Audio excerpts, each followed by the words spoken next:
Hi, ಎಲ್ಲರಿಗೂ ನಮಸ್ಕಾರ. ಇದು ನನ್ನ ಮೊದಲನೇ ಬ್ಲಾಗ್. ಇವತ್ತಿನ ವಿಶೇಷ ಏನು ಅಂದ್ರೆ, ನನ್ನ ತಂಗಿ ಹುಟ್ಟಿದ ದಿನ ಇವತ್ತು. ಚಿಕ್ಕದಾಗಿ ಸೆಲೆಬ್ರೇಷನ್ ಮಾಡಿ ಹಾಡು ಮಸ್ತಿ ಡ್ಯಾನ್ಸ್ ಅಂತ ಮುಗಿಸಿ ಆರಾಮಾಗಿ ರಾತ್ರಿ ಇಡೀ ನಿದ್ದೆ ಇಲ್ಲದೆ ನಾವು ಹೊರಟಿರೋದೆ ಬೆಳಗಿನ ಜಾವ ತಾಯಿ ಚಾಮುಂಡೇಶ್ವರಿ ತಾಯಿ ದರ್ಶನಕ್ಕೆ. ಕಣ್ತುಂಬ ನಿದ್ದೆ ಎಳಿತಿದ್ರು. ತಾಯಿ ನೋಡೋ ಖುಷಿಯಲ್ಲಿ ಅಂತೂ ಇಂತೂ ಮೈಸೂರು ರೀಚ್ ಆದ್ಮೇಲೆ ಹೊಟ್ಟೆ ತಾಳ ಹಾಕ್ತಿತ್ತು.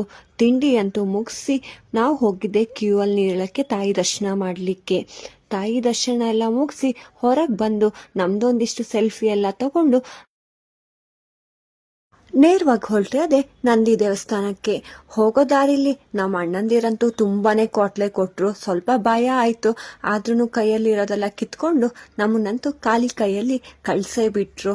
ಆದ್ರೂ ಪರವಾಗಿಲ್ಲ, ಅವು ಮುಖ ಜೀವಿಗಳಲ್ಲ. ಹಾಗೆ ಮುಂದೆ ಸಾಗುತ್ತಾ ನಂದಿ ದೇವರಿಗೆ ನಮಸ್ಕರಿಸಿ ಹೇಗಪ್ಪ ಹಿಂದೆ ತಿರುಗೋದು ಎಂದು ಮೆಟ್ಲುಗಳನ್ನ ಲೆಕ್ಕ ಹಾಕ್ತಾ ಅಲ್ಲೇ ಇರುವ ವ್ಯೂ ಪಾಯಿಂಟ್ ನ ನೋಡಿ ನಾವು ಮುಂದೆ ಸಾಗಿದ್ದು